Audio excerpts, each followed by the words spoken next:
शौहर बाहर काम करके आ रहा है और अगर वो बच्चों को देख रहा है वो अच्छा है, लेकिन अगर औरत बाहर काम करके आ रही है और वो बच्चों को भी देख रही है, घर देख रही है, तो वो सेल्फिश है। उनके माइंड में कहीं ना कहीं ये है कि यार कुछ करना है। तो फर्स्ट स्टेप क्या होगा? ड्रीम्स तो सबके हैं, एम्बिशंस भी सबके हैं, सबको पता है हमने क्या करना है, लेकिन करेज नहीं है। मर्द के बारे में ये कहा जाता है कि उसको पता है उसने घर चलाना है, अगर वो 1 महीना नहीं कमाएगा तो उसके घर के सारे जो चीजें हैं वो बेतरतीब हो जाएंगी। औरत को भूख होती है अपने लिए अच्छा करने की और दूसरी औरतों के लिए अच्छा करने की और अपने बच्चों के लिए भी अच्छा करने की। क्योंकि अगर हम देखें कि इस मुआशरे में बेशक हम बात करते हैं कि मर्द पे बहुत बर्डन होता है, जो फीमेल्स हैं उन पे जो बर्डन है वो शायद हमें नजर नहीं आ रहा होता। आई थिंक वो वाली औरतें जो हमारी एज से हैं वो अब अपॉर्चुनिटीज क्रिएट कर रही हैं, वो ढूंढ नहीं रही क्योंकि उन्हें मिल ही नहीं रही। ये लेगेसी है, this is legacy, what I am doing is legacy for my children. इस एज में वो क्या करे, कैसे करे, खुद को हील कैसे करे तो वो इस सारे सिस्टम से निकल के अपनी शुरुआत ले सके। कोई भी चीज बिल्कुल अच्छी नहीं होती, कोई भी रिलेशनशिप परफेक्ट नहीं होता, उसको बनाना पड़ता है। देखिए शादी करना आसान है, शादी निभाना मुश्किल होता है। अब यहाँ पे तो आप जैसे लोग जो है उन्होंने स्टेप लिया, कुछ अपॉर्चुनिटीज क्रिएट की फॉर फीमेल्स के वो जाए निकलें, थोड़ा बहुत हील करें, लेकिन ये जो 90% बाकी लोग रह जाते हैं वो क्या करें?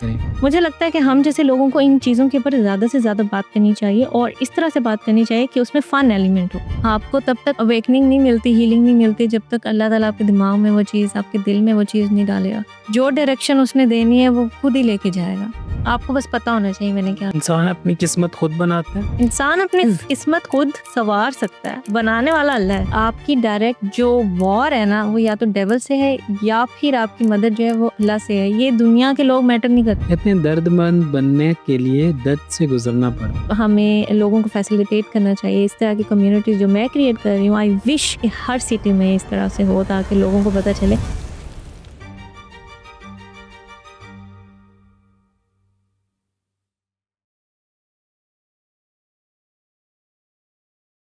आज पॉडकास्ट पे हमारे साथ मौजूद हैं रुबाब फातिमा।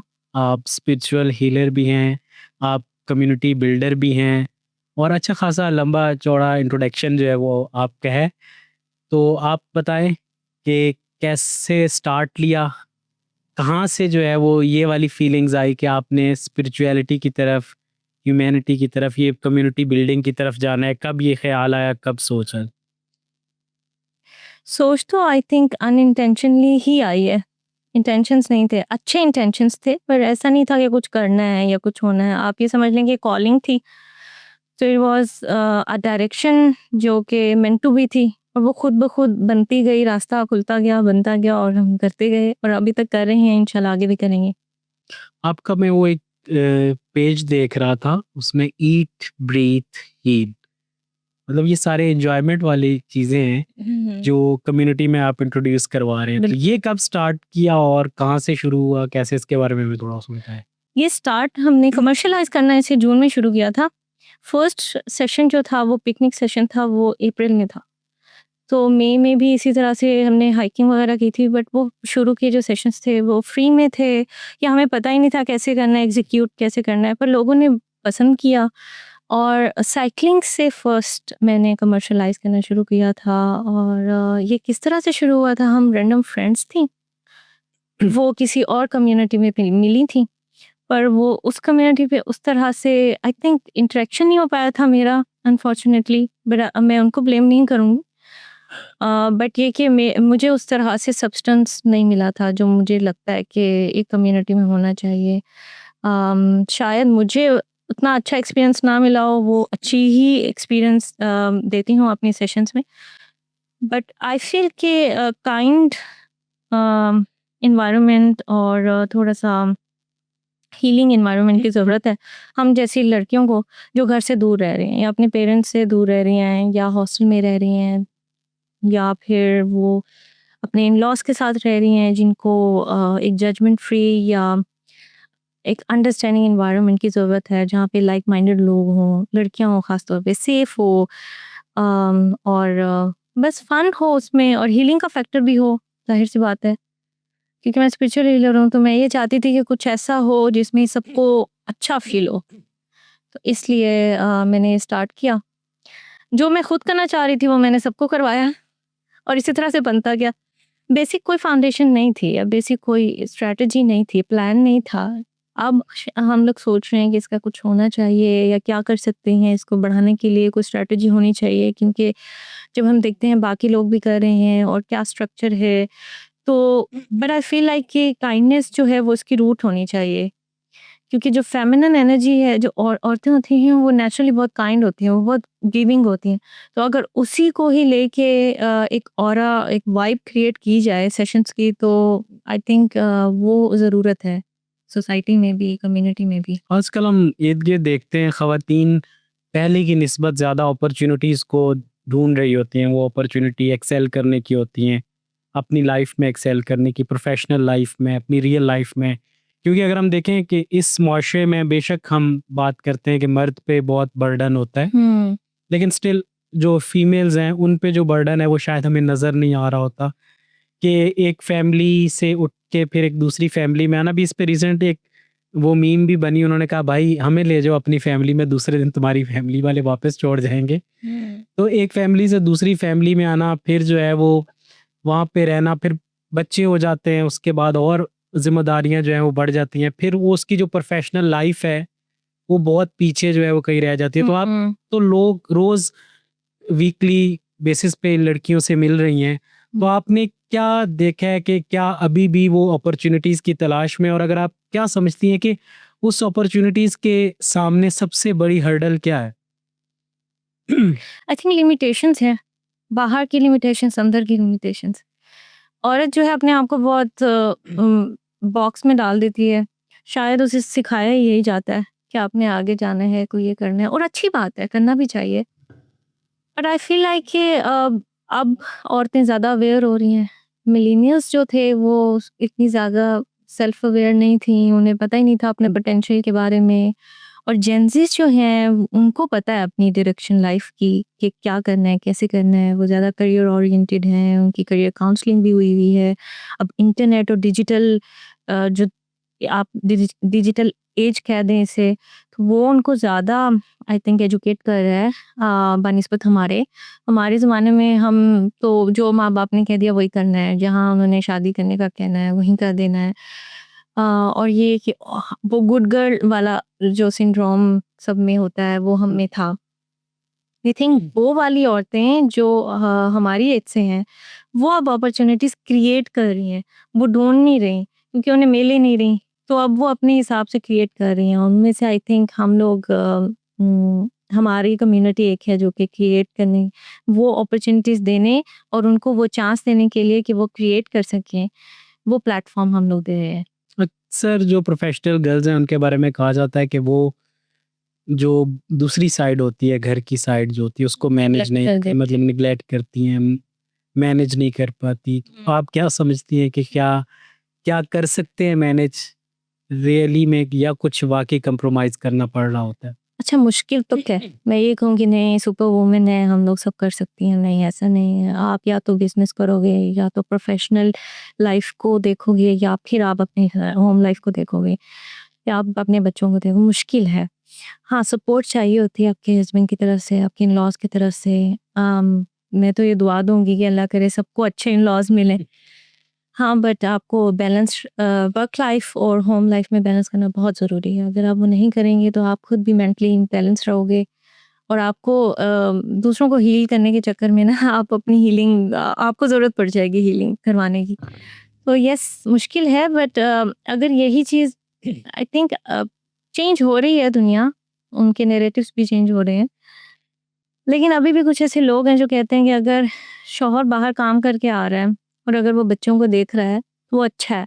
लेकिन अगर औरत बाहर काम करके आ रही है और वो बच्चों को भी देख के घर देख रही है, तो वो सेल्फिश है क्योंकि वो बाहर काम करने की उसका डिसीजन है ये। वो उसने अपने ऊपर खुद मुसल्लत किया हुआ है ये डिसीजन। तो वो चाहे घर बैठे, चाहे बाहर जाए, बट ये भी तो है कि आप लोग हर औरत पैसों के लिए काम नहीं करती। जबकि उसका शौहर अगर अच्छा कमाता है, वो अपनी प्रोडक्टिविटी, अपनी इंडिविजुअलिटी के लिए काम करती है, ताकि वो लोगों के लिए इंस्पिरेशन बने, अपने आप के लिए भी इंस्पिरेशन बने।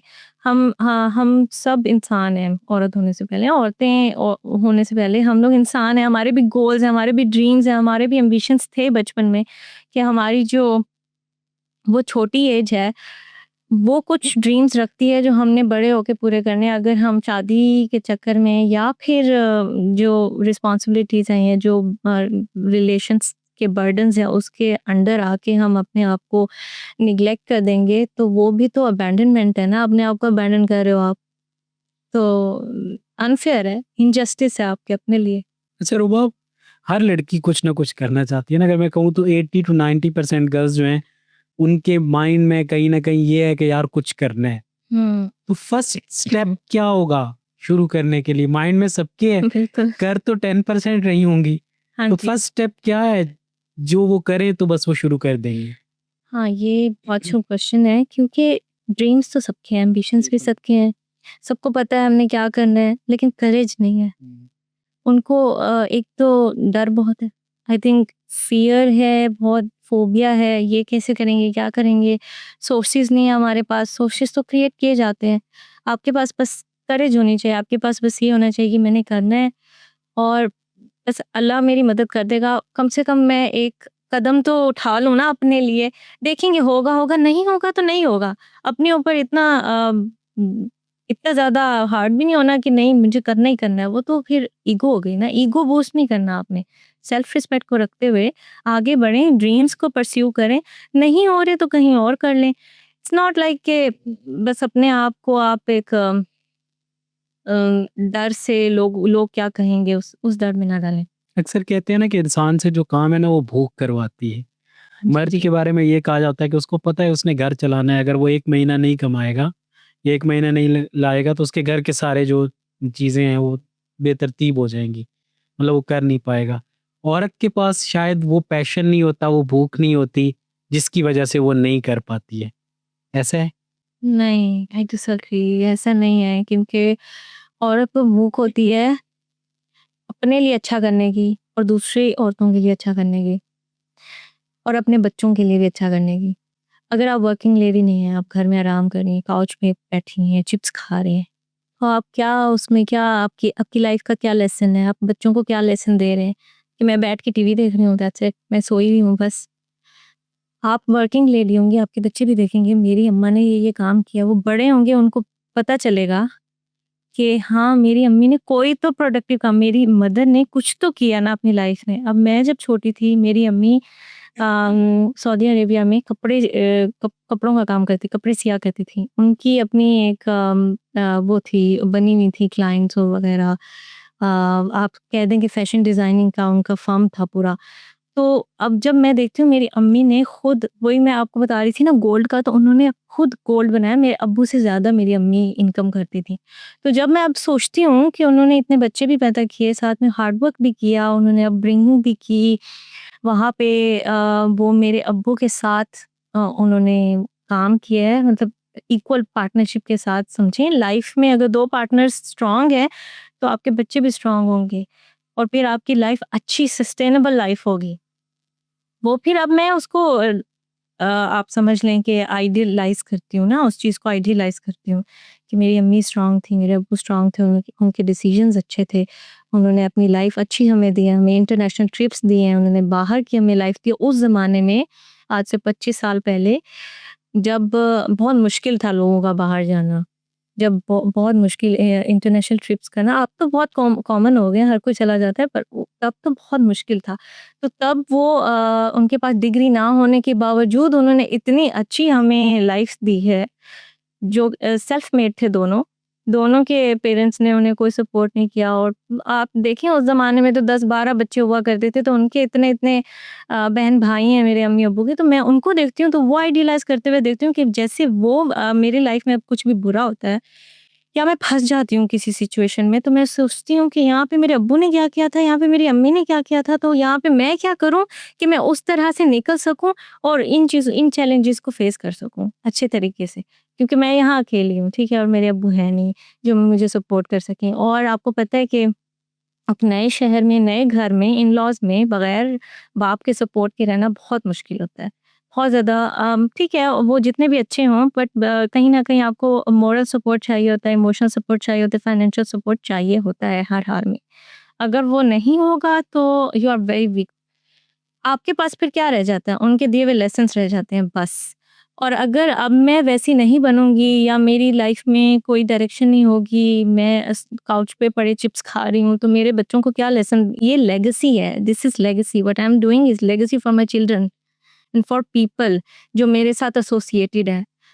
या ये इस तरह से अब मैं आपके साथ बैठ के पॉडकास्ट कर रही हूँ, so I am breaking barriers, so I am breaking generational karma, generational chain. जो मेरी बहनें नहीं आई, वो उनको ये प्लेटफॉर्म नहीं मिले, या जो मेरे जितने भी नेफ्यूज़ हैं, जितने भी नीस हैं मेरी, वो नहीं कर सकी ये, तो अब मैं अगर वो कर रही हूँ तो it's an example for them ना, वो मैं सेट कर रही हूँ, तो इंशाल्लाह कुछ अच्छा ही होगा ना, कोई चेंज ही आएगा ना, तो it's a good thing rather than कि पैसा हर चीज़ नहीं है, और पैसा इसमें है ही नहीं इस काम में। अगर मैं कहूँ तो there are other business ideas जो जिनमें बहुत जी, इनकम है। आप बहुत सा पैसा जनरेट कर सकते हैं।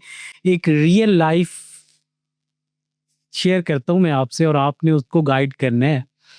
एक खातून है, उन्होंने उनकी शादी हो गई है, वो आ गई हैं, वो लाहौर से हैं या किसी और सिटी से हैं, ठीक है? वो यहाँ इस्लामाबाद आ गई हैं और अब शी इज़ इन ट्रबल, ठीक है? उनका औलाद भी है, वो यहाँ पे हैं, लेकिन मतलब उनके लिटरली वर्ड्स होते हैं कि मैं मतलब खुद को ये कर लूँगी, वो कर लूँगी, ऐसे वाली सिचुएशन है ना। तो अब वो जब घर जाती हैं तो घर वाले कहते हैं नहीं बेटा कुछ नहीं हो रहा, बस ठीक है चले जाओ, अब ये है वो है। फिर जब वो यहाँ आती हैं फिर वो सारे ट्रॉमा से, सारी चीज़ों से गुजरती हैं अगेन। तो उन्होंने किसी से शेयर किया और उस किसी ने मुझसे शेयर किया कि ये वाली सिचुएशन है। तो अब इस सिचुएशन से कैसे निकलना है? इस सिचुएशन में अगर आप फँस जाते हो, मैं ये एक जनरल एग्जांपल के साथ-साथ पूरी कम्युनिटी की बात कर रहा हूँ। बहुत सी फीमेल्स हैं इसी तरह जो इस के सिचुएशन में आ चुकी होंगी। एक्सपीरियंसेस होते हैं, सबको हाँ, होते हैं। तो उनको जो है वो अब प्रेशर होता है, देखिए हमारा मुआशरा है ना, बैक एंड पे भाई तुमने घर नहीं आना है, हमारे क्या हो जाएगा, ये प्रॉब्लम घर हो बसाना जाएगा, वो है। हो जाएगा, घर बसाना है ये। हुँ। तो वो बड़ा टफ और मुश्किल हो जाती हैं चीज़ें। इसमें बस यही है कि आप पार्टनर अगर अच्छा नहीं है तो आई थिंक अपने आप को ब्रेक फ्री करे उस ट्रॉमा से जो भी गुज़र रहा है।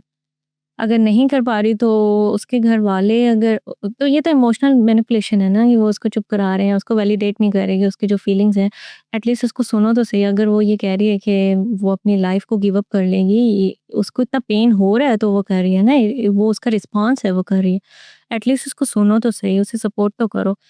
और क्या होता है कि अगर एक कनेक्शन, एक रिलेशनशिप नहीं वर्क कर रहा, तो उसमें खुद को घुट-घुट के मारने की बजाय, अपने आप को ज़िंदा दफनाने की बजाय, अच्छा है वहाँ से निकल जाओ। अभी तो आई थिंक ये वाली चीज़ें अभी काफ़ी डिबेट में भी आ रही हैं और लोगों में अब ये करेज भी आ रही है पेरेंट्स में भी। नहीं, अभी भी और उतनी करेज नहीं है। अभी अच्छा, भी हमें यही कहा जाता है घर बसाओ। आई थिंक सिर्फ औरतों को नहीं, मर्दों को भी कहा जाता है घर बसाओ। ऐसे बहुत सारे मर्द भी हैं जो कि कॉम्प्रोमाइज़ कर रहे हैं, जो कि अच्छी बात है, करना भी चाहिए आई थिंक। अ, कोई भी चीज़ बिल्कुल अच्छी नहीं होती, कोई भी रिलेशनशिप परफेक्ट नहीं होता, उसको बनाना पड़ता है। देखिए शादी करना आसान है, शादी निभाना मुश्किल होता है। तो उसे निभाने के लिए दोनों साइड से ही एफर्ट चाहिए, एक साइड से एफर्ट नहीं चाहिए। अगर वो लड़की कह रही है तो इसका मतलब है उसे इमोशनली अब्यूज़ मिल रहा है। हो सकता है उसे पार्टनर की तरफ से भी अब्यूज़ मिल रहा होगा, तो वो कह रही है कि वो सुसाइड करना चाहती है। या फिर उसे थेरेपी की ज़रूरत है, कोई ऐसे उसके ट्रॉमास होंगे जो ट्रिगर हो रहे हैं उस शादी में। 35 इयर्स की मैं तब बात कर रहा हूँ क्योंकि ये वो एज हो जाती है 30 से 40 की, जो ये वाले साल है ना एक लड़की की लाइफ में, कि सपोज शादी हो गई, बच्चे हो गए, अब ये वाले जो 10 इयर्स हैं या इससे अब उसके वो बहुत, या तो वो खुद को यहीं पे बस जो चल रहा है जैसे चल रहा है उसी में इवॉल्व कर सेटल लेती इन हो जाएगी। सेटल हो जाती है कि बस ठीक है था सब कुछ आगे चला, या फिर उसको वो स्टेप लेना होता है कि नहीं अब मैंने कुछ करना है, मैंने इस सब से निकलना है, मैंने कुछ अपने लिए भी करना है, अपने बच्चों के लिए। वो जैसे आपने पहले जिक्र किया कि वो अपने लिए नहीं होता, वो पूरी फैमिली के लिए होता है ना, आपके बच्चों के लिए होता है, आपके हस्बैंड के लिए, पार्टनर के लिए, सब कुछ। तो अब उसको करना है ये इसमें। तो इस जो एज में जो है वो वही अगेन मेरा क्वेश्चन दोबारा रिपीट है कि इस एज में वो क्या करे, कैसे करे, खुद को हील कैसे करे कि वो इस सारे सिस्टम से निकल के अपनी शुरुआत ले सके। अच्छा खैर हीलिंग का एज से कोई ताल्लुक नहीं है, वो किसी भी एज में हो सकती है। आपका माइंडसेट हेल्दी है तो आपको हीलिंग की ज़रूरत नहीं है। अगर आपकी लाइफ में होने वाले इंसिडेंट्स ठीक चल रहे हैं, कोई भी अच्छा या बुरा इंसिडेंट आपको ट्रिगर नहीं कर रहा तो यू आर हील्ड पर्सन। अगर आपको वो ट्रिगर आप हो रहे हो, आप फ्रस्ट्रेट हो रहे हो या आपकी लाइफ में आप एक ही काम, जो भी काम करते हो उल्टा हो जाता है, तो आपके लेसन्स रिपीट हो रहे हैं। फॉर एग्जांपल, अगर मैं हमेशा ये कहूँ कि मुझे बुरे ही दोस्त मिलते हैं, बुरे ही लोग मिलते हैं, जो भी मेरे साथ पार्टनरशिप करता है वो मुझे बाद में बैक स्टैब करता है, तो इसका मतलब है मैं कुछ ऐसा कर रही हूँ जिसकी वजह से मैं सेम टाइप के लोग अट्रैक्ट कर रही हूँ, और वो लेसन जो है वो मैं लर्न नहीं कर रही, जो मुझे फर्स्ट बैक स्टैबिंग में ही लर्न कर लेना चाहिए था। तो वो मैंने रिपीट किया ना वही अपना बिहेवियर, तो वैसे ही लोग मुझे मिल रहे हैं और वो वैसे ही होता रहेगा जब तक मैं चेंज नहीं करूँगी। आप जो अलाउ कर रहे हो तो इसका मतलब है वो चूज़ कर रहे हो। आप उसे वहीं रोक दोगे तो आप उसे चूज़ करने का पावर नहीं दे रहे ना। फॉर एग्ज़ाम्पल, अगर मैं कोई मेरे साथ बुरा कर रहा है और मैं पीपल प्लीज़िंग कर रही हूँ, तो इसका मतलब मैं अलाउ कर रही हूँ ना उसे। अगर मैं कहूँगी नहीं मुझे ये मत करो, मुझे बुरा लग रहा है, तो मैं ये चूज़ कर रही हूँ कि मैं उसे इजाज़त नहीं दे रही कि वो मेरे साथ बुरा करे। Sometimes it is okay to say no. अगर आपके साथ बुरा हो रहा है आप बोलें। अगर कोई बुरा कर रहा है आप बोलें, उसे बताएँ मुझे तकलीफ़ हो रही है, ताकि उसको भी पहुँचे कि नहीं, आप में जान है। आप बेजान चीज़ नहीं है, आप फर्नीचर नहीं है घर में रखा हुआ कि वो कोई भी कुछ भी कह दे आपके साथ, आपको कोई फीलिंग्स नहीं है क्योंकि आप गुड गर्ल हैं या गुड मैन हैं। हाँ, असल में ये जो टैग लग जाता है ना गुड या गर्ल वाला स्टार्ट से, कि नहीं बेटा आपको बोलें, गुड ही रहना है, आपको नहीं बोलें, देखिए वो भी इंसान है, उनके पास भी दिल है। उन्हें भी अंडरस्टैंड करने का स्पेस थे। बाज़ दफ़ा क्या होता है कि आपकी जंग ना इंसानों से नहीं होती, सर्कमस्टांसेस के साथ होती है। तो वो सर्कमस्टांसेस अगर अगेंस्ट हैं या टॉक्सिक हैं तो आप उनको ठीक करें ना। वो भी तो इंसान है, क्या पता उनको इतनी अवेयरनेस ना हो, क्या पता उनका दिल इतना खुला ना हो, क्या पता उनका दिमाग उसी बॉक्स के अंदर बंद हो जो उनको बचपन में डाला गया है जिस बॉक्स में, और वो उसी में ही अच्छा फ़ील करते हैं। कम्फर्ट ज़ोन होता है ना हर इंसान का। आप चैलेंज नहीं करोगे खुद को, आप उस कम्फर्ट से बाहर नहीं निकलोगे, तो आप इवॉल्व कैसे करोगे? आप इवॉल्व नहीं करोगे तो आप कैसे सीखोगे मैं अनहील्ड हूँ कि हील्ड हूँ? अच्छा रुबाब, हम बात करते हैं सर्कल से बाहर नहीं निकलोगे, हीलिंग हो जाएगी, ये ठीक है। अब हम देखें, हम इस्लामाबाद में बैठ के ये बात कर रहे हैं, बिल्कुल। लाहौर में भी ये बात हो सकती है, कराची में हो सकती है, इसके अलावा बाकी शहरों में ये बात नहीं हो पता ही नहीं है ना। तो उन लोगों के लिए क्या गाइडलाइन है, क्या चीज़ें हैं? मतलब अब एक आप डीजी खान से हैं? जी, जी। जी, देखें अब डीजी खान, मुल्तान, मतलब जितना भी ये सराइकी बेल्ट है, ये जो पंजाब बेल्ट है, ये चकवाल, खुशाब, ये अब वहाँ पर जो है ख़वातीन, ज़ाहिर बात वो इन सब चीज़ों से वो भी गुज़र रही हैं। सेल्फ अवेयर नहीं है। शायद इससे ज़्यादा गुज़र रही हैं। अब यहाँ पे तो आप जैसे लोग जो है उन्होंने स्टेप लिया, कुछ अपॉर्च्युनिटीज़ क्रिएट की फॉर फीमेल्स कि वो जाएँ, निकलें, थोड़ा बहुत हील करें। हुँ। लेकिन ये जो 90% बाकी लोग रह जाते हैं वो क्या करें? डिजिटल मीडिया है, ठीक है? लोग समझते हैं सेल्फ केयर का मतलब है मटेरियलिज़्म। भई अगर हमने अच्छी घड़ी पहन ली, कपड़े पहन लिए, सेल्फ केयर है। या हमारे पास अच्छे वाले प्रोडक्ट्स हैं इस्तेमाल करने के स्किन लिए, केयर जो है स्किन वो केयर प्रोडक्ट्स अच्छी हैं, वो सेल्फ केयर। सेल्फ केयर ये नहीं है, सेल्फ केयर है आपकी soul, body, your mental health align कर रही है, बैलेंस्ड है, वो सेल्फ केयर है। आप अपने आप को कितना टाइम देते हो? अब बाहर जा रहे हो, उस बाहर किस लिए जा रहे हो? कुछ प्रोडक्टिव कर रहे हो, कंस्ट्रक्टिव कर रहे हो कि डिस्ट्रक्टिव कर रहे हो? ये चीज़ें अब सोशल मीडिया पे बहुत आ गई हैं। अब देखें चीज़ फ़िज़ूल सी रील्स होती हैं, वायरल हो जाती हैं। वो भी तो आखिर गाँव में देखी जा रही है ना, हुँ। आखिर पॉपुलेशन है देख रही है। I think it's in our hand कि हम किस तरह परसीव करते हैं और किस तरह कन्वे करते हैं। मुझे लगता है कि हम जैसे लोगों को इन चीज़ों के ऊपर ज़्यादा से ज़्यादा बात करनी चाहिए और इस तरह से बात करनी चाहिए कि उसमें फ़न एलिमेंट हो। जैसे अब मैं एक्टिविटीज़ कर रही हूँ, तो वो फ़न एलिमेंट है, मतलब उसमें मैं फ़न को डालती हूँ, लेकिन उसमें लेयर्स हैं। लेयर्स क्या करती हैं, आपको डोपामाइन, कंस्ट्रक्टिव डोपामाइन दे रहे हैं। वो डिस्ट्रक्टिव नहीं है। लोग अपने ट्रॉमास को कोप करने के लिए उनका कोपिंग मैकेनिज़्म क्या होता है, ड्रग्स में चले जाते हैं, इधर-उधर चले जाते हैं, या फिर लोगों की लाइफ़ स्पॉइल कर देते हैं कि इसने मेरे साथ ये किया है तो हम भी इसको ट्रॉमा डंप, मतलब जो मेरे साथ हुआ है उसके साथ भी होना चाहिए, मैंने ये करना है। तो ये डिस्ट्रक्टिव कोपिंग मैकेनिज़्म है। तो हम वो डाल रहे हैं उनके अंदर।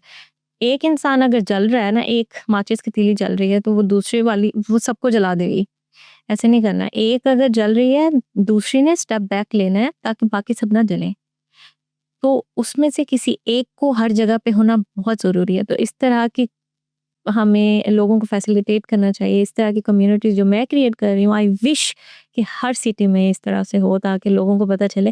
मैं तो खुद कहती हूँ कि अपनी जितनी बहनें मेरी बहनें हैं या जो मेरी भांजी हैं, मैं उनसे कहती हूँ तुम लोग वहाँ क्यों नहीं क्रिएट करते, यहाँ वहाँ ज़रूरत है। और वो कहते हैं नहीं लोगों को पता ही नहीं है। मैंने कहा पता करवाओ ना उनको बताओ इस तरह से है। आई फ़ील कि आपके लिए अपॉर्च्युनिटीज़ देखिए, आप कोई अच्छा काम करेंगे ना आपके साथ भी अच्छा होगा, बुरा भी होगा पर अच्छा भी होगा। तो आप उसको बैलेंस करें और देखेंगे आप क्या कर सकते हैं। आई थिंक पैसा बनाने, घर बनाने, गाड़ी लेने से बेहतर है कि आप कुछ ऐसा करके जाओ कि आने वाली जनरेशन आपके बारे में अच्छा सोच के जाए। मतलब कुछ तो अच्छा करो, एटलीस्ट आपको माना जाए कि इसने कुछ किया है। इतने महीने में इतना काम किया है कि हम उसको जानते हैं अच्छे तरीके से या बुरे तरीके से। उसने कुछ तो किया है ना, एटलीस्ट उसने रिपल इफेक्ट एक पानी में एक स्टोन डाला है जिससे वेव्स बनी है। कुछ तो किया है ना उसने। बाकी उसने मछली पकड़ी या नहीं पकड़ी वो अलग बात है। उसने पत्थर तो डाला है ना, एटलीस्ट एफर्ट तो किया ना। That's matter. एक बंदा उन्हीं की बात कर लेते हैं जिनके भी डिस्कस की कि वो वहाँ पे हैं। अब ना किसी ने इंडिविजुअल ने without any institute, without any community building something, उसने अपनी मेंटल हेल्थ पे काम करना है, हाँ, सेल्फ हीलिंग ठीक है? तो वो कैसे करेगा? लाइक कहाँ से शुरू करेगी? वो तो गाँव में बैठी है, उसके पास सिर्फ मोबाइल है। जैसे हम वैसे भी करते हैं कि यार ये मोबाइल जो है, ये तो स्ट्रेस क्रिएट करता है कि जितना आप कंटेंट कौन-सा कंज़्यूम कर रहे हो, चीज़ें कौन-सी देख रहे हो, उससे स्ट्रेस। फिर नंद की बातें, सास की बातें, फिर वो वहाँ पे हमारे जो ऐसे इलाके हैं, हमें भी पता है कि वो वहाँ पे ये ज़्यादातर झगड़े और ये चीज़ें चल रही होती हैं, तो उसकी मेंटल हेल्थ बड़ी ख़राब हो चुकी होती है। तो उस इंडिविजुअल ने अपनी मेंटल हेल्थ पे कैसे काम करना है? उसकी मेंटल हेल्थ तो खराब हो गई है, अब तो उसे बहुत टाइम लगेगा इसको ठीक करने में। उसके पास सिर्फ फ़ोन है। बाज़ ऐसी लड़कियाँ हैं जिनके पास फ़ोन भी नहीं होता, जी। छीन लिया जाता है काफ़ी टाइम तक। तो या फिर उनकी माँ-बाप से बात होती है उसको रिकॉर्ड किया जाता है। मतलब इस तरह के भी टॉक्सिक घर हैं, जो कि इतना बेचारी उस लड़की के लिए ज़िंदगी ख़राब कर देते हैं। लेकिन देखिए ये मुआशरा जब तक ठीक नहीं होगा तब तक कोई औरत अपने आप को ठीक नहीं कर सकती। औरत हो या मर्द हो, मैं दोनों के लिए ही बात करूँगी। आई थिंक जब तक मुआशरा हमारा अवेयर नहीं होता, एजुकेट नहीं होता इन चीज़ों के ऊपर, ये चीज़ें कभी भी ठीक नहीं होंगी, ये इसी तरह ही रहेंगी। हाँ, बट हिम्मत करनी पड़ती है। वो खुद हिम्मत करेगी, वो सीखेगी इन चीज़ों से। उसके पास सिर्फ़ अगर गैजेट फ़ोन है, तो वो डिजिटल चीज़ों से बहुत कुछ सीख सकती है, अगर तो वो करे। और दूसरा आई वुड से कि ये सब डेस्टिनी में लिखा होता है। आपको तब तक अवेकनिंग नहीं मिलती, हीलिंग नहीं मिलती जब तक अल्लाह ताला आपके दिमाग में वो चीज़, आपके दिल में वो चीज़ नहीं डालेगा। जो डायरेक्शन उसने देनी है वो खुद ही लेके जाएगा। आपने बस आपको बस पता होना चाहिए मैंने क्या। इंसान अपनी किस्मत खुद बनाता है। इंसान अपनी किस्मत खुद संवार सकता है, बनाने वाला अल्लाह है। सही है ना? संवार सकता है वो। मैं हमेशा कहती हूँ कि आपको ना सिर्फ़ बोट पे बैठना आना चाहिए, चलाएगा वही। और बस उस पे एतमाद होना चाहिए। जैसे कि फ़िरौन की आर्मी पीछे थी, ताकतवर थी। मूसा अलैहिस्सलाम के पास सिर्फ़ एक लकड़ी का डंडा था, सिर्फ़ असा था। वो क्या था? लकड़ी थी सिर्फ़। जैसे अल्लाह ने कहा कि स्ट्राइक करो, मैं ओशन को स्प्लिट कर दूँगा। किस चीज़ किस चीज़ की पावर के ऊपर उन्होंने स्ट्राइक किया? एतमाद था ना सिर्फ़, कि उसने कहा है मैंने करना है, होगा नहीं होगा, मैं डूब जाऊँगा, मर जाऊँगा, मुझे नहीं पता। सिर्फ स्ट्राइक करना वो क्या था? एतमाद। तो हम नहीं कर सकते एतमाद। बस वही आप बिलीफ सिस्टम रखें कि ये यकीन है मेरा होगा ही होगा। मैंने जो कह दिया है अब कह दिया, अल्लाह सँभाल लो और वो सँभाल लेगा। मुझे लगता है कि मेरे लिए ये चीज़ काम करती है। आई थिंक सबके लिए काम कर सकती है। मैं कोई चोज़न वन तो नहीं हूँ ना। सो अगर मैं ये ठीक है, हम लोग इंसान हैं, बहुत गुनाह करते हैं, बहुत कुछ करते हैं। हम उतने इस्लामिक भी नहीं होंगे, उतने ज़्यादा उस पाथ पे भी नहीं है, लेकिन एट लीस्ट हमारे पास एक एतमाद ही होता है जो हमें सँभालता है। आई थिंक अल्लाह पे वो तवक्कुल होना चाहिए कि अल्लाह ताला मैंने आवाज़ लगा दी है, तुम पे तवक्कुल है, तुम सँभाल लो और वो सँभाल लेगा, मुझे लगता है, सँभालता है। हमारे प्लेटफ़ॉर्म पे लॉ ऑफ अट्रैक्शन पे काफ़ी बात होती रही है। जी, और आप आई थिंक ये बिलीव करती हैं इस पे? Yes, yes, law of attraction यही होता है कि आपका बिलीफ कितना है, कि आप जो आउटसाइड द बॉक्स सोच रहे हो और आप कनेक्ट कर रहे हो अपने सोर्स से। वो कहते हैं ना कि मेरा ताल्लुक मुसब्बिबुल असबाब से है, असबाब से नहीं है। असबाब मैं ये नहीं कह रही कि प्रैक्टिकल ना हो, बिल्कुल डिल्यूजनल हो जाएँ। डिल्यूजनल होना भी अच्छी बात है, आप डिल्यूजनल नहीं होंगे, आप दुआ नहीं माँगोगे। दुआ में आप एक्चुअली अपने आप को प्रोग्राम भेज रहे होते हो अपने दिमाग को कि मैंने ये काम करना है, इसी तरह करना है और ये होगा। और जब आप बार-बार वो चीज़ करते हो कि आपके बॉडी के सेल्स भी आपको जो है ना अलाइन करने लगते हैं कि नहीं ये मत करो, ये करो और तुमने ये करना है। आप गोल सेट कर रहे हो। प्रेयर्स क्या हैं हमारे लिए? गोल्स हैं, ये हम सेट कर रहे हैं। हर 5 दफ़ा नमाज़ में हम वो दुआ माँगेंगे, 5 बार एक ही चीज़ को माँगेंगे तो हम गोल सेट कर रहे हैं ना, तो वो ऑलरेडी मैनिफेस्ट हो जाएगी क्योंकि वो एनर्जी हम ट्रांसफ़र कर रहे हैं। हम हम जो एक इलेक्ट्रोमैग्नेटिक अपना ऑरा क्रिएट करते हैं ना, एनर्जी स्फीयर क्रिएट करते हैं, उसी को हम जब दुआ में डालते हैं तो वो मल्टीप्लाई होके वापस आती है। तो law of attraction basically multiply होने का मेथड है, जिससे वो एनर्जी वापस हमारे पास आती है जो भी हम देंगे।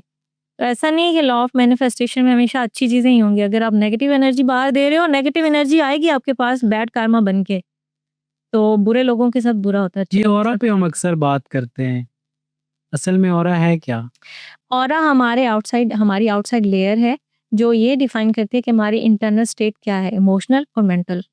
इमोशनल स्टेट अगर मेरी हेल्दी है या लाइवली है या ग्रो कर रही है या चेंज चाह रही है या वो बिजनेस या वर्क में प्रमोशंस चाहती है, तो वो एक लेयर बन जाती है। आपकी लेयर होती है बाहर की, लेयर का कलर होता है और वो कलर की वेवलेंथ होती है और वेवलेंथ आपकी अपनी ही एनर्जी डिफाइन करती है कि आपकी कितनी वो फ्रीक्वेंसी क्या है। मतलब अंदर से मैं कितनी हेल्दी हूँ, वो बाहर की लेयर की फ्रीक्वेंसी के साथ रेजोनेट करेगी। तो आपके कहने का मतलब है जो हमारी बिज़नेस प्रोफ़ेशनल ख़वातीन हैं, ये अगर कुछ उम, मैनिफेस्ट करना चाह रही हैं या कुछ लेना चाह रहे हैं, तो वो अगर आप उस चीज़ को जितनी शिद्दत से चाहोगे, तो वो चीज़ आपको मिलने लग जाएगी?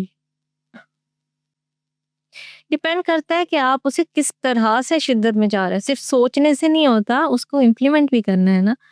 आप सिर्फ ये कहो कि अच्छा ड्रोन मुझे हिट कर रहा है और मैं कलमा पढ़ रही हूँ। ऐसा नहीं है कि वो कलमा जो है ना उसको कोई पावर आएगी और ड्रोन अपनी डायरेक्शन चेंज कर लेगा। नहीं, आप आपने हटना भी है ना कि अगर वो गिर रहा है तो मैं हट जाऊँ। तो ऐसा हमारे यहाँ नहीं। अक्सर वो यही कॉन्सेप्ट होता है कि मैंने ना छोड़ दिया, अल्लाह पे छोड़ दिया है, ये कर दिया, वो कर दिया। हाँ। लेकिन उसमें ये होता है कि हम फिर वो उसके प्रैक्टिकल कुछ भी नहीं कर रहे होते और फिर जब नहीं हो पाता है तो हमारे बिलीव्स जो हैं वो वीक होना स्टार्ट हो जाते हैं। वो टेस्ट है, आपने टेस्ट फेल कर दिया अल्लाह की तरफ से, इसका मतलब है। वो टेस्ट है हमारे पास। जितने भी लोग आते हैं वो या तो हमें पॉजिटिव लेसन देंगे या नेगेटिव लेसन देंगे। आप ये समझें कि आपकी डायरेक्ट जो वॉर है ना वो या तो डेविल से है या फिर आपकी मदद जो है वो अल्लाह से है। ये दुनिया के लोग मैटर नहीं करते, आप समझेंगे। अगर कोई टेम्पटेशन मुझे है या ग्रीड है, मनी, फेम, इस तरह की ग्रीड है या मुझे पावर चाहिए या मैं नार्सिसिस्ट हूँ, मुझे अपना अपना मनवाना ही मनवाना है, ईगो बूस्ट चाहिए, तो वो आपकी इन इमोशंस के साथ जंग नहीं है। ये टॉक्सिक इमोशंस हैं जो कि डेविल की तरफ से हैं, तो आपकी उसके साथ डायरेक्ट है। अगर आपकी बिज़नेस में कुछ लोग हैं जो गॉसिप कर रहे हैं या कुछ ऑपोज़िशन है, तो आपकी उनके साथ डायरेक्ट जंग नहीं है। आपकी उनको इन्फ्लुएंस करने वाले नेगेटिव इमोशंस के साथ जंग है, जो उनको कर रहे हैं। इसका मतलब है आपके ऊपर अब ये ज़िम्मेदारी है कि आप अपने आप को भी हील करो, उनको भी हील करो। समझ रहे हैं आप? हाँ, आ तो ये आपकी भी अवेकनिंग भी है, उनकी भी अवेकनिंग है। आपने खुद भी लेसन लर्न करना है, उनको भी लेसन लर्न करवाना है कि वो जो गलत कर रहे हैं, नहीं, नहीं उनका डायरेक्ट इन्फ्लुएंस आप पे है। इसका मतलब कि आप उसको चेंज कर सकते हो अगर आपके साथ वो डायरेक्टली इन्फ्लुएंस्ड हो रहे हैं, तो इसका मतलब है कि आप उनको अपने पॉजिटिव एक्शंस के साथ चेंज कर सकते हो। सो ये बहुत एक डीप फिनोमेना है। बहुत कम लोग इसको समझ सकते हैं कि आपकी जो इंसान है वो तो मिट्टी का पुतला है, उसमें जो जज़्बात हैं या तो अल्लाह ने दिए हैं, जो या तो शैतान ने दिए हैं, ठीक है? शैतान बुरे देता है और अल्लाह जो है ना वो आपको डायरेक्शन देता है, नूर देता है। तो ये आप पे है कि आप किस डायरेक्शन को चुनोगे, कौन से वाले क्रॉस रोड पे जाओगे। हम ये समझते हैं उसने मेरे साथ बुरा कर दिया, वो तो इंसान है, उसने बुरा नहीं किया। उसके सराउंड में जो उसका बबल चल रहा है ना, वो गलत है। उस बबल को बर्स्ट करके नया बबल बनाना है जो कि अच्छा होगा, ताकि वो आपको भी इम्पैक्ट अच्छा दे, आप एक साथ एक हेल्दी कम्युनिटी बनाएं। तो इसीलिए कम्युनिटी के बारे में ये भी कहा जाता है कि मतलब हेल्दी कम्युनिटी है तो आप इंसान की वो बड़े पॉजिटिव इम्पैक्ट जो है वो डालेगी। और वो जो एक जनरल सी एग्जांपल है कि आप कैसे बंदे हो गए आज से 5 साल बाद, तो आप अपने इर्द गिर्द 5 लोगों को देख लो, वो कैसे हैं आप वैसे ही हो जाओगे 5 साल बाद। बिल्कुल ऐसा ही है। तो आपने गोल्ड भी पहना हुआ है, तो कहीं इसलिए तो नहीं पहना हुआ कि आपके पास ज़्यादा सा गोल्ड जो है वो आए? खैर गोल्ड का ये है कि आई डोंट नो, सुपरस्टिशियस कहेंगे लोग मुझे, बट ये है कि एक तो अगर आपके पास है तो पहने उसको घर रखने से नहीं, हम तो पहन नहीं सकते। नहीं, मर्दों को तो खैर गोल्ड नहीं पहनना चाहिए। हाँ बट अगर लेकिन गोल्ड हमें चाहिए पहनने के लिए नहीं, लेकिन चाहिए तो है ना, तो हम कैसे गोल्ड लें? आपने तो चलो पहना और गोल्ड आ गया, जी जी, हम पहन भी नहीं सकते लेकिन हमें गोल्ड चाहिए तो। अच्छा आई बिलीव कि गोल्ड जो है वो एक तो क्लेंजिंग के लिए होता है, और दूसरा है कि गोल्ड प्योरिटी की फॉर्म है। ये वो मेटल है जो कि प्योर होता है, तो it attracts abundance, it attracts good health, good mindset. और अगर आप नकली ज्वेलरी से बेहतर है कि आप गोल्ड पहनो, अगर गोल्ड नहीं है तो कुछ ना पहनो, इट्स ओके। बट अगर आप हिस्ट्री में देखो तो हिस्ट्री में जितने भी एम्परर्स रहे हैं, किंगडम्स रहे हैं, वो गोल्ड को सिंबल लेते थे एज अ पावर। तो gold attracts abundance, it attracts wealth, it attracts good vibes. तो मेरा तो ये बिलीव कि आई डोंट नो। तो अब अगर आप 20 साल पीछे चली जाएं और आप कुछ बदलना चाहें, तो आप क्या बदलेंगी? अगर मैं 20 साल पीछे चली जाऊँ तो आई थिंक मैं बहुत सारी ऐसी चीज़ें जो बदलूँगी अपने डिसीजंस लाइफ के। जिन लोगों को मैंने अलाउ किया अपनी लाइफ में उनको बदलूँगी। अम, कोशिश करूँगी कि जब मेरे अब्बू फौत हो रहे थे तब मैं उनके साथ वो वाले टाइम में जाऊँ और उनके साथ होती मैं उस रात को या उस दिन। ये कोशिश करूँगी। और बहुत सारी चीज़ें, बहुत सारे ऐसे लॉसेस हैं आई थिंक वो चीज़ें मेंट टू बी थी, वो लिखी हुई थी और वो होनी थी उसी तरह से, अल्लाह की तरफ से तो हो गई, एक्सेप्ट किया हुआ है। लेकिन अगर चेंज करने की बात, अगर वो पावर आ रही है तो I would love to change that. Eat, breathe, heal, क्या प्लान है इसको लेके और कैसे देखती हैं कि आप फ्यूचर में इसके साथ क्या करने वाली हैं? इसको लेके ना कोई अच्छा खैर ये बहुत एक ऑर्गेनिक क्वेश्चन है। मुझसे लोग पूछते हैं कैसे ये बनाई और इतनी जल्दी इतनी ज़्यादा सक्सेस कैसे मिल गई। पता है मैं पहले इसको समझती नहीं हूँ कि ये इतनी सक्सेस है, क्योंकि हर हफ्ते मुझे स्ट्रगल करनी पड़ती है। और मुझे लगता है कि एज सच कोई प्लान नहीं है, होना चाहिए प्लान पर है नहीं। तो मैं बता भी नहीं सकती कि इस तरह से कि कोई प्लान नहीं कर रही है।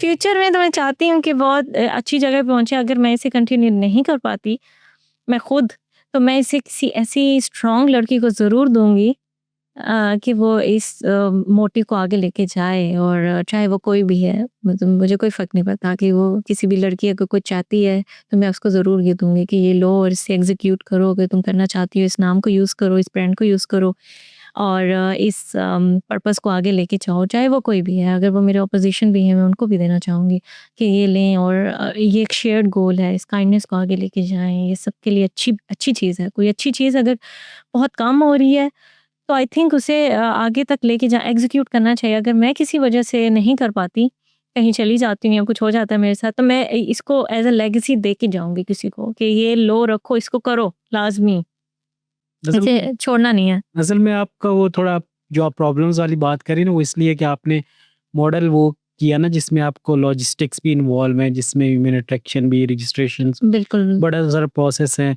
ऑन अ लाइटर नोट, अगर वो वाला जो एक हम देखते रहते हैं अक्सर कि आप एक सोफे पे बैठी होती है, हल्का सा म्यूजिक पीछे से चल रहा होता है, जैसे हल्का हल्का धुआं होता है और आप लेक्चर्स दे रही होती है और आगे सुन रहे होते हैं, तो वो किसी हीलर्स के लिए तो बड़ा आसान है कि अपने अल्फाज से, अपने लेक्चर से जो ऑडियंस है उसको हील करना।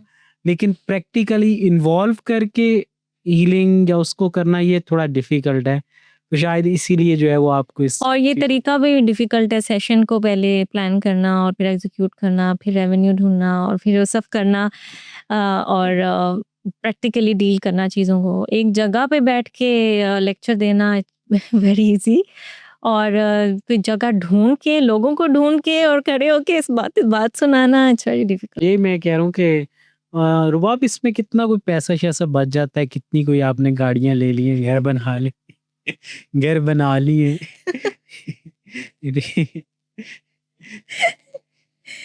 मेरा गोल्ड गिर गया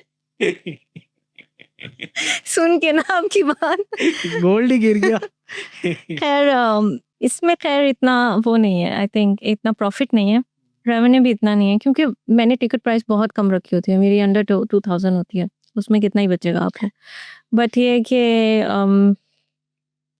हाँ लोग कमा रहे हैं, I think people are making और पर मुझे कोई मसला नहीं है। मेरा ये है कि क्योंकि मेरा पर्पस है ना वो ये है कि जो जैसे मैं हॉस्टल में रहती थी तो मुझे वीकेंड्स पे कहीं जाना होता था और मेरा बजट इतना नहीं था।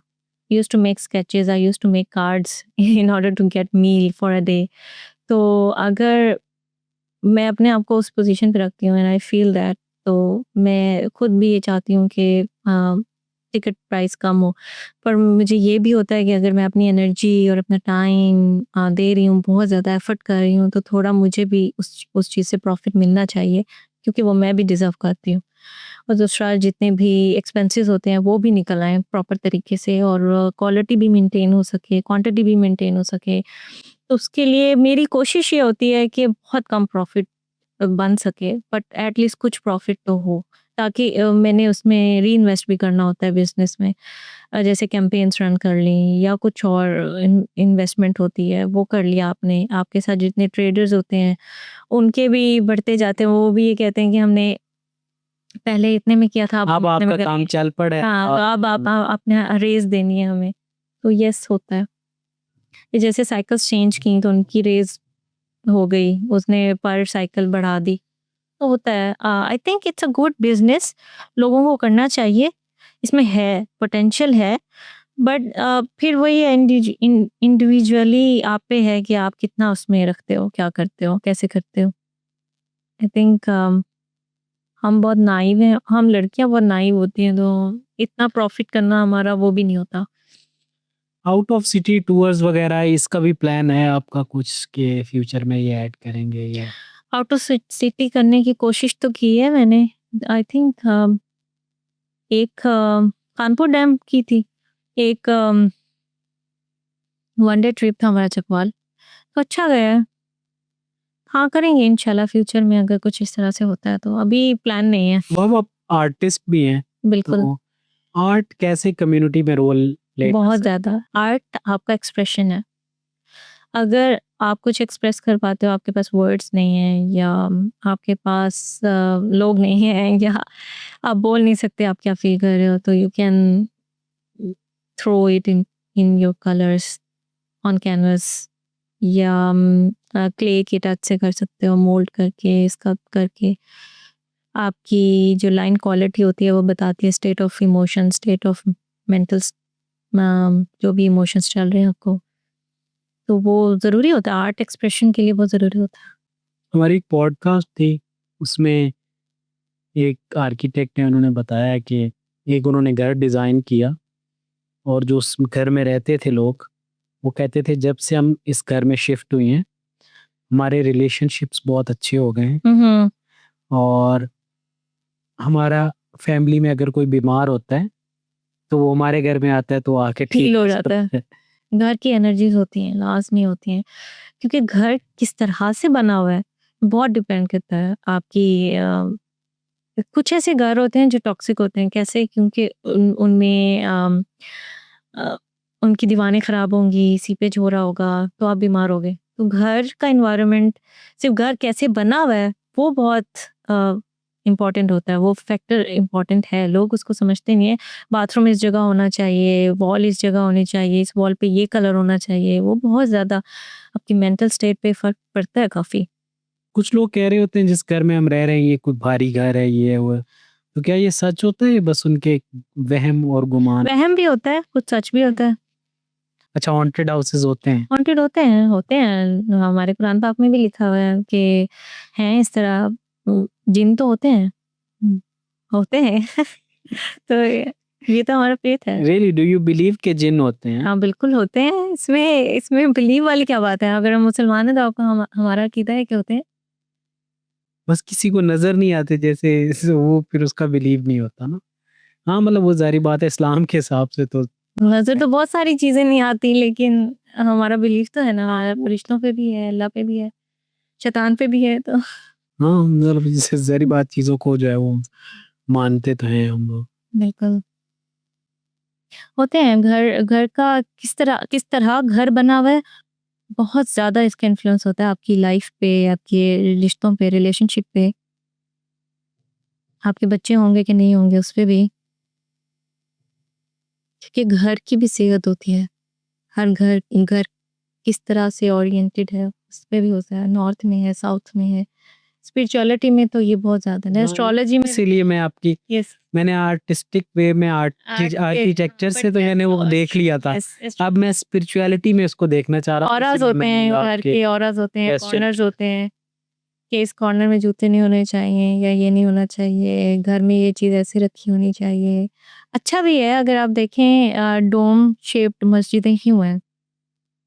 तो हर शेप का मीनिंग है। ठीक है, उसमें पॉजिटिव वाइब होती है, वो आपको आपके थॉट को सेंट्रलाइज करता है। वो जो फैले हुए थॉट्स है ना आपके, वो एक जगह पे आके एक मरकज पे रुकते हैं, उसको सेंटर कहते हैं। तो ये ज्योमेट्री में तो बहुत ज़्यादा इसकी डिटेल है। सूफिज्म में ज्योमेट्री क्यों है? इसीलिए तो है। तो होता है, ये सब मैटर करता है सूफिज्म में भी। और जितने आप देखोगे, आप चर्च देखोगे, वो एक उनकी सिमेट्री एक है। कॉलमनर्स ही होती है। जी, पिलर्स की उनकी सिमेट्री एक है। अब तो ख़ैर लोगों ने बहुत ही, आप ये समझें कि पर्सनैलिटी निकाल दी है घरों से। मिनिमलिज़्म, ये चीज़ें कम होनी चाहिए, व्हाइट होना चाहिए, ये होना चाहिए। तो कैरेक्टरिस्टिक कहाँ रहा आपका? यहाँ पे आपके डीएचए में तो बहुत रोमन टाइप के बन रहे हैं ना, रोमन एरा के बन रहे हैं स्ट्रक्चर्स। डीएचए वालों की वाइब्स पॉजिटिव हैं। रोमन है, वो आए रोमन। बहुत ज़्यादा उन्होंने कैरेक्टर और डिटेलिंग डाली है यहाँ पे। थोड़ा बादशाहत करना चाहते हैं हम। पावर को पावरफुल है। हम्म, सर बाब, हमारी टीम कह रही थी कि इट्स अबाउट 45 मिनट्स हो चुके हैं हमारी रिकॉर्डिंग को ना। तो सब कुछ बहुत पीसफुली, काम कामली और ऐसा जैसे चल रहा है ना, तो ये इसके पीछे क्या है? मैंने कहा ये रुबाब का ऑरा है शायद, जिसकी वजह से ये पूरा स्टूडियो और इसकी टीम जो है ना वो उसमें गुम। कॉम्प्लीमेंट के लिए थैंक यू। लेकिन ये है कि आई थिंक इनर वर्क होता है। आप जितना अपने आप को मेंटेन करते हो, देयर आर सम डेज जब मैं बहुत ज़्यादा चार्ज्ड होती हूँ और मुझे समझ नहीं आ रही थी और कंफ्यूजन में होती हूँ। But there are some days when I am very calming और बहुत नर्चरिंग। आई थिंक अपने ऊपर बिलीव करना, कॉन्फिडेंस में रहना कि नहीं, और अपने पर्पस के साथ कनेक्टेड रहना। मुझे लगता है मेरा पर्पस है हील करना लोगों को। पता नहीं मैं डिल्यूजनल हूँ या जो भी हूँ। लोग कहते होंगे कि ये यार अपने आप को पता नहीं क्या समझती है।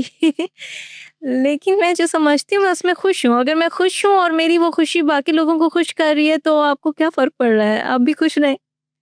तो यही है बस कि आई थिंक दिल से ना इत्मीनान में रहना, बाहर सिर्फ इत्मीनान में दिखाने से बेहतर है आप दिल से मुतमईन रहें कि जो है, जैसा है, अल्लाह का शुक्र है। आगे भी देख लेंगे। और वो चीज़ भी लोग फ़ील करते हैं कि यार ये मुतमईन है बंदी, ये जो कर रही है ना, चाहे कुछ चला भी जाए या कुछ रह भी जाए ना, ये मुतमईन है। तो वो वाइब आई थिंक लोग कैच करते हैं। तो मुझे ये बहुत सुनने को मिलता है कि आप बहुत कामिंग है, ऐसे लग रहा है बहुत चिल हैं, बहुत सुकून में है। मैं एक मॉर्निंग शो पे गई थी, उन्होंने भी बिल्कुल सेम क्वेश्चन किया था। तो मैंने उन्हें यही कहा था कि यार कुछ भी हो जाए ना तो भी कुछ नहीं होता। तो जिसने अपने लाइफ में कम उम्र में सब कुछ ख़त्म होते देखा है और सब कुछ फिर से बनते हुए देखा है ना, उसको यकीन होता है कि कुछ हो जाए फिर भी कुछ नहीं होता, तो कुछ ना कुछ तो हो ही जाएगा अच्छा। तो बस वो चिल रहता है, तो लोग फिर उसकी वाइब को कैच करते हैं। नहीं तो वो ये पॉजिटिविटी होती है और आपका इनर वर्क भी होता है कि आपकी आपकी इंटेंशंस कैसे हैं। आई थिंक ये सब कुछ मेनली फोकस करता है कि आपके इंटेंशंस कितने स्ट्रांग हैं, कितने अच्छे हैं। चाहे अगर आपके साथ बुरा भी हो रहा है ना, आप उसके लिए अच्छा सोचते हैं, लोग आपके बारे में बुरी गॉसिप कर रहे हैं या आपके बारे में प्लॉट कर रहे हैं, लेकिन आप उनके लिए अच्छा सोच रहे हैं ना, तो आई थिंक वो अच्छा सोचना ना उनको एक दिन अच्छा बना लेगा। अगर कोई बुरा है, वो आपके साथ बुरा कर रहा है, आप उसको कहते रहोगे तुम बुरे हो, बुरे हो, बुरे हो, वो तो ज़्यादा बुरा हो जाएगा। क्योंकि वो उसमें अपना ट्रॉमा रिस्पॉन्स दिखाएगा, वो एक्शन रिएक्शन दिखाएगा। अगर आप उसको वो कहेगा मैं बुरा हूँ, मैं कहूँगी नहीं तुम अच्छे हो, तो कुछ ना कुछ तो अच्छापन दिखाएगा अपने अंदर। तो आई थिंक कि जो हम बोलते हैं हम वही बनते हैं। तो अच्छा बोलें, आप अच्छे बनोगे।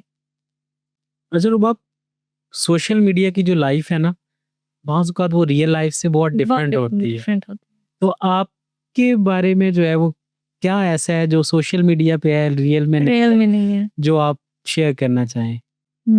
ये वैसे बहुत पर्सनल क्वेश्चन है लेकिन मैं बताती हूँ आपको कि अम,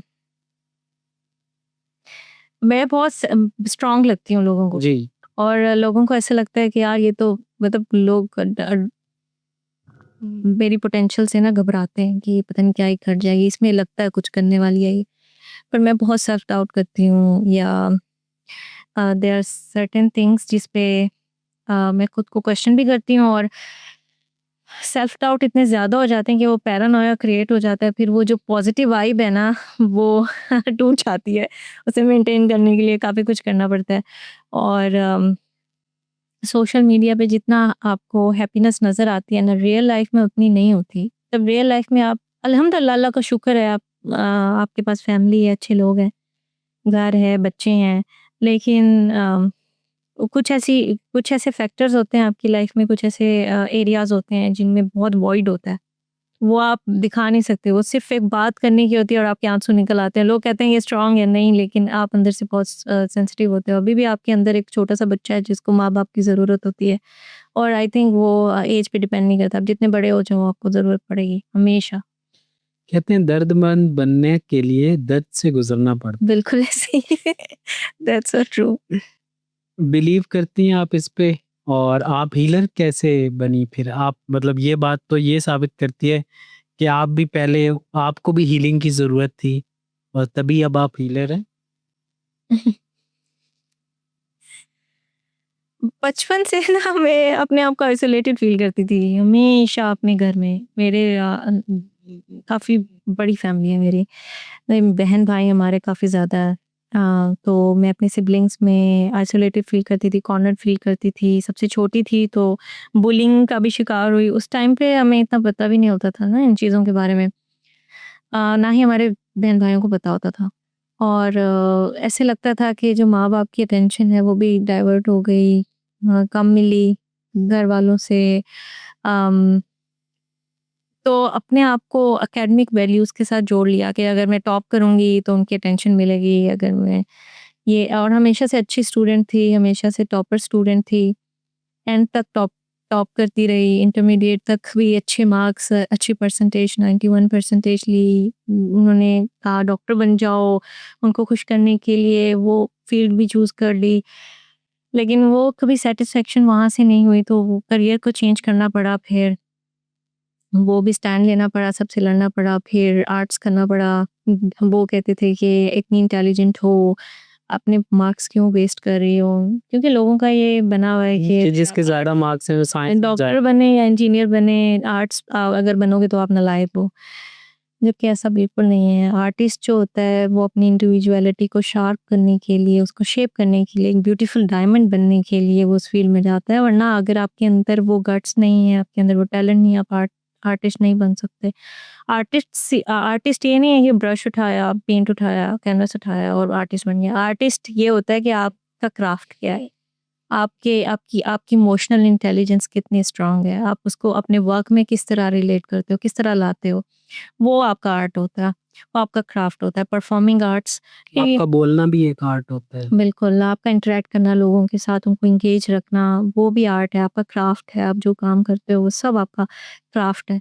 ख़ैर उन चीज़ों से निकल के फिर कुछ लाइफ़ में ऐसी आपकी चीज़ें होती हैं, लोगों को लगता है कि यार देखो कितनी खुश है और हम भी ऐसे बन सकते हैं। ठीक है, बन सकते हैं, लेकिन आपको बनने के लिए वो डार्क डार्क टाइम से गुजरना भी पड़ेगा आपको, उससे भी चैलेंज करना है आपको। जो अगर ब्राइट वाली चीज़ें चाहिए तो आपको डार्क को भी फेस करना है आपको। अगर वो चीज़ चाहिए वहाँ वहाँ जाना है तो यहाँ भी जाना पड़ेगा, यहाँ से गुजरना पड़ेगा तभी आप जाओगे वहाँ। तो यस, सोशल मीडिया पे हर चीज़ नहीं दिखाई जाती, बट ये कि ऑथेंटिसिटी का होना भी बहुत ज़रूरी है। अक्सर ना हमारे यहाँ लड़कियों पे जो है वो एक थोड़ा प्रेशर होता है कि ये तो लड़की है, ये लायक होगी, ये ज़्यादा नंबर लेकर आएगी, उसे एक्सपेक्ट कर रहे होते हैं, जिसकी वजह से उस उसकी पर्सनैलिटी या फिर कुछ ज़ाहिर बात है डिफरेंट टैग कर देते हैं टैग उसको। कर देते हैं ना, फिर वो और उसकी अपनी जो पर्सनैलिटी होती है, अपनी जो चॉइसेस होती हैं वो कहीं गुम होकर रह जाती है, क्योंकि वही आप वाली बात कि उसको एक अच्छी बेटी बनना है, गुड गर्ल बनना है, जिसका टैग जो है उसे चाहिए है ना, किसी तरह भी उसको सारों की उम्मीदों पे पूरा उतरना है। वैलिडेशन चाहिए होती है। हाँ, हमें इस तरह से इम्प्लांट किया जाता है कि आपको, अगर आप अच्छे बच्चे हैं, अपने घर वालों को खुश रखते हैं, तो आपके इमोशंस को वैलिडेट किया जाएगा और आपकी एग्जिस्टेंस को वैलिडेट किया जाएगा कि आप एग्जिस्ट करते हैं। वरना आप बुरे हैं, आपको टैग कर दिया जाएगा कि अच्छा बच्चा नहीं है, या वो अपने माँ बाप की मर्जी से शादी नहीं कर रहा तो वो अच्छा बंदा नहीं है। तो ये चीज़ें होती हैं। अब लेकिन अब चेंज आ हम हमारे ड्रामास में भी अभी भी स्टिल मतलब ड्रामास में भी ज्यादातर यही दिखाया जाता है कि ये मेरी बेटी है, मेरी मर्जी के खिलाफ नहीं जाएगी। तो बेटी हजार चाहते हुए भी मतलब आई डोंट नो ऐसा कोई- क्यों है। मैं इसकी मिसाल ऐसे है कि एक दरख्त है, बड़ा है, घना है, और जो नए पौधे हैं उनका फ्रूट अच्छा है, और जो वो दरख्त है उसका फ्रूट तो अब बूढ़ा हो गया, मतलब उसका खराब हो, अब वो जो फ्रूट होगा वो उतना उतना पावरफुल नहीं होगा जितना प्लांट्स का फ्रूट होगा। अगर वो दरख्त अपने उस प्लांट को छाँव में रखेगा, धूप नहीं देगा, मिनरल सारे खुद ले लेगा, तो वो ग्रो कैसे करेगा? उसकी ग्रोथ तो रुक रही है, उसका फ्रूट अच्छा बनेगा ही नहीं जब तक वो दरख्त उसको करने नहीं देगा, जब तक उसको ग्रो नहीं होने देगा। तो ये जो आसपास की झाड़ियाँ होती हैं, या ये जो बड़े-बड़े दरख्त होते हैं, जो हमारी फैमिलीज़ में हमसे बड़े होते हैं, जो कहते हैं बड़ों की बात सुनो, ठीक है सुनो, रिस्पेक्ट करो, लेकिन अपना भी ओपिनियन रखो। आप भी मैटर करते हो, आपकी भी आवाज़ है, आपका भी दिमाग है, आप भी एग्ज़िस्ट करते हो इस दुनिया में कि नहीं करते। और हो सकता है कि अल्लाह ने आपके दिल में वो ख्वाब डाला है जो जिसे आप अगर प्रोड्यूस करोगे तो वो कुछ बड़ा बन जाएगा। तो वो आपका फ्रूट है ना, आपका अच्छा फ्रूट है, उस प्लांट का अच्छा फ्रूट है। तो उसको ग्रो करो और अच्छा फ्रूट निकालो। हो सकता है आपने अपने माँ-बाप से अच्छा काम कर जाओ। इतना क्या उनके अंडर इन्फ्लुएंस रहना है, उस शेड में रहना है। अक्सर ये आपकी एग्जांपल से भी हम अगर दूसरी तरफ जाते हैं, जो हमारे पॉडकास्ट से रिलेटेड चीज़ है कि एक बिजनेस को एक अच्छी टीम चाहिए होती है। अगर आप एक सीईओ, आप फाउंडर हो, बिजनेस हो, आप वो बड़ा दरख्त हो और आपके वो जो छोटे-छोटे प्लांट्स हैं, वो प्लांट्स आपकी हैं, टीम है। बिल्कुल। तो आपको कैसी टीम मिली और किस तरह कोऑपरेट किया उन्होंने? मैं अपने आप को ट्री नहीं कहूँगी क्योंकि मुझे इतना टाइम नहीं हुआ। और जैसे मैं खुद ये उस तो आप अपनी एज छुपा रहे नहीं, नहीं। नहीं, नहीं, मैं ऐज के ऊपर बात नहीं कर रही। मैं इस कम्युनिटी की ऐज के ऊपर बात कर रही हूँ। एक्सपीरियंस पे बात कर। कम्युनिटी को टीम बनाए हुए इतना टाइम नहीं हुआ, और टीम है ही नहीं। टीम वो होती है जो वर्कशॉप पे आके मेरे साथ एसोसिएट करती है, तो ये वर्कशॉप करनी है कोलैबोरेशन में, एज अ टीम वो पार्टिसिपेट करते हैं। तो जैसे मैं एक सीड, आप समझो हम प्लांट भी नहीं, हम तो सीड हैं। तो हम सब सीड हैं, हम सब तक तक वो कहते हैं ना कि तेज धूप के नीचे हैं और खुद को ग्रो करने की कोशिश कर रहे हैं, बारिश में भी और धूप में भी और मिनरल्स में भी। सो यस, तो मैं अभी अपने आप को ये नहीं कहूँगी कोई दरख्त है, क्योंकि हमें सिर्फ 5 महीने हुए हैं। 5 महीने में कौन सा दरख्त बन जाता है। सो यस, अच्छा, लेकिन हम ये इस चीज़ पे मेरा बिलीफ है कि हमारा फ्रूट अच्छा है, वो सीड अच्छा है जो हमने डाला हुआ है ना कुछ अच्छा निकलेगा इसमें से, F1 हाइब्रिड है, अच्छे वाला सीड है जो ग्रो ज़रूर करेगा। इंशाल्लाह।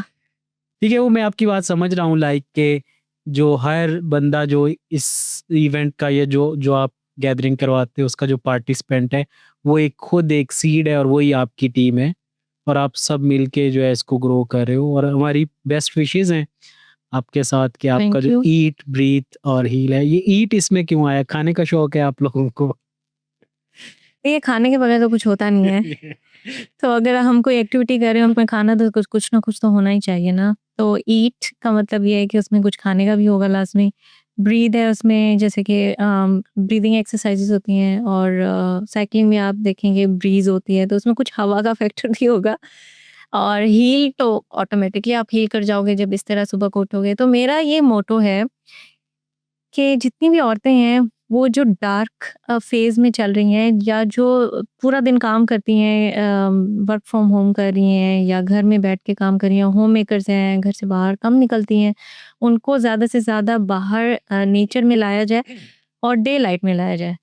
तो ये मेरा मोटिव है कि औरतों को अंधेरों से निकाल कर रोशनी की तरफ लाना, कि जो भी डे लाइट है वो उन पे अच्छा इम्पैक्ट डाले।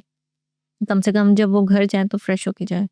या अगर फ्रेश ना भी होके जा रहे हैं क्योंकि ज़ाहिर है साइक्लिंग में वो थक के जाती हैं, तो एटलीस्ट उनका दिल भरा हुआ होना चाहिए कि आज मैंने कुछ अच्छा काम किया फिज़िकली, मेंटली, स्पिरिचुअली मैंने कुछ अच्छा काम किया अपनी लाइफ में, या इस पूरे उसमें कोई लेसन लिया है। कुछ तो मैंने सीखा है। जब एक-दूसरे से बात करती हैं ना औरतें, तो वो एक-दूसरे के एक्सपीरियंसेस से ना काफ़ी कुछ सीखती हैं। तो वो कहीं न कहीं आपके दिमाग में रह जाता है। वो बाद में जाके कहीं न कहीं आप सोचोगे उसके बारे में कि ये जो चीज़ हुई थी, वो ऐसे हुई थी, उसने ऐसे की थी तो मैं भी मुझे कर ऐसे सकती कर हूँ। बिल्कुल। नेम ये किसने सुजेस्ट किया था या इसके पीछे क्या सोच थी जब ये आपने रखा? अच्छा, नेम मेरा जो था ना पहले था ईट ब्रीथ स्पा। फिर कुछ लोगों ने कहा ये स्पा क्यों है? मैंने ये कम्युनिटी का नाम रखा था, इससे मैं स्पिरिचुअल हीलिंग के लिए प्रोडक्ट्स बनाती थी। जैसे सोप बना लिया ऐसा जो कि आपको हील करे, या कैंडल बना ली जिसको आपने लिट किया तो वो आपको इंसोम्निया से निकाले, इस तरह की बरगामोट ऑयल या लेवेंडर ऑयल उनको इन्फ्यूज़ करती थी मैं स्टोन्स के साथ, जैसे रोज़ क्वार्ट्ज स्टोन, एमेथिस्ट स्टोन्स और लिलीज़ वगैरह डाल के या दूसरे प्लांट्स वगैरह, हर्ब्स वगैरह डाल के, तो वो मैं कैंडल्स वगैरह करती थी। कोविड में मैंने ये किया था। कोविड में स्टार्ट किया था, उसके बाद फिर मैंने छोड़ दिया था। फिर ये जब ये सब स्टार्ट हुआ ना, इस पे कोई 1500 फॉलोइंग थी। तो मेरी फ्रेंड ने कहा कि तुम्हारे पास प्लेटफ़ॉर्म है, एटलीस्ट तुम्हारे पास 1500 लोग हैं, तो तुम ये यूज़ करो। तो मैंने इसे as a vlogger like reels बनाना शुरू किया। छोटी-छोटी रील्स बनाती थी कि चलो ऐसे ही अपने आप को वो करने शौक के जी, तौर जी। पे ना करती थी। तो जब पिकनिक वगैरह अपनी फैमिली के साथ अपने बच्चों के साथ जाती थी तो वो मैं रील बना के ना पोस्ट कर दी छोटी-सी, तो उसी से फिर स्टार्ट हुआ। फिर मेरी फ्रेंड्स थी, उन्होंने कहा कि स्पा को चेंज करो, हील करो, because you are a healer. तो बस वो एक वर्ड मैंने चेंज किया था, तो ईट, ब्रीथ, हील लिखा फिर उसमें। वो इसलिए ये नाम मैंने इंस्पिरेशन मैंने ली थी कैलिफ़ोर्निया में जहाँ से मैंने स्पिरिचुअल हीलिंग का कोर्स किया था। उनका नाम था ये, ये पूरा नाम नहीं था, उनके कुछ और नेम्स थे बीच में। आई थिंक ईट नहीं था, उनका कोई लव कुछ था, स्लीप, लव एंड रिट्रीट कुछ इस तरह से था।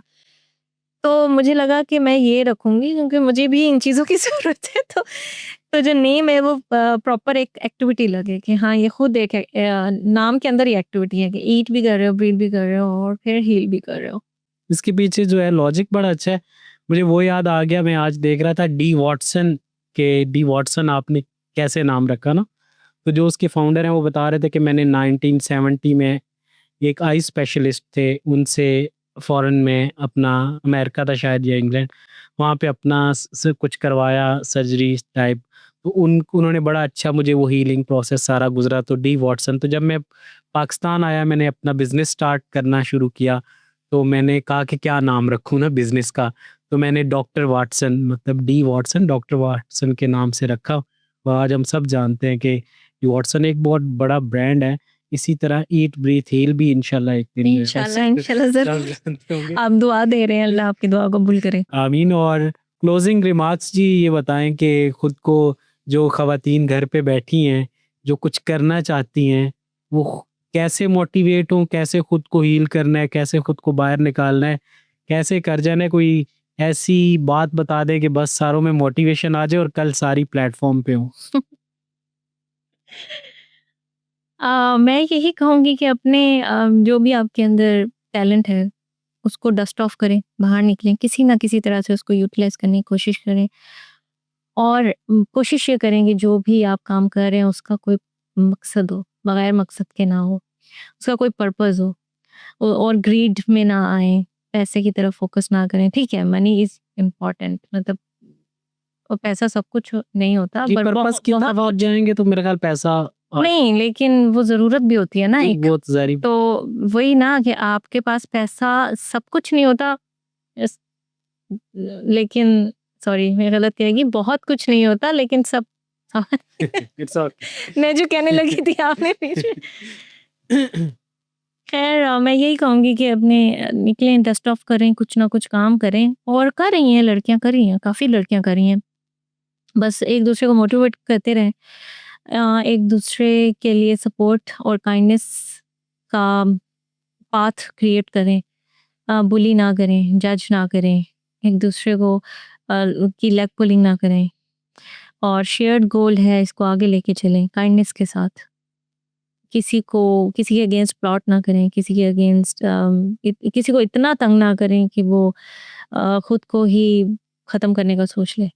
जैसे आपने मिसाल दी तो नहीं, अगर कोई और रिकॉग्नाइज़ करें, अगर किसी लेडी को ज़रूरत है आपकी, उसको रिकॉग्नाइज़ करें। जैसे आपने कहा कि वो अकेली है और उसे समझ नहीं आ रही, उसको घर से भी सपोर्ट नहीं मिल रही, इमोशनल सपोर्ट नहीं है, फाइनेंशियल सपोर्ट नहीं है, तो पर वो किसी ना किसी को तो मिलती होगी, नेबर में तो कोई ना कोई ऐसी औरत होगी जो उसको सपोर्ट दे सकती है उसको। तो आई थिंक कि हमें अवेयर होने की बहुत ज़रूरत है, हमें आस-पास की औरतों को देखने की ज़रूरत है कि किसी को हमारी ज़रूरत तो नहीं है। आई थिंक जो नर्चरिंग हमारे अंदर कैपेसिटी है ना, उसको यूटिलाइज़ करें फुल पोटेंशियल पे। वो हम लोग कहते हैं स्पिरिचुअलिटी में हम लोग एक टर्म यूज़ करते हैं डिवाइन फेमिनिन।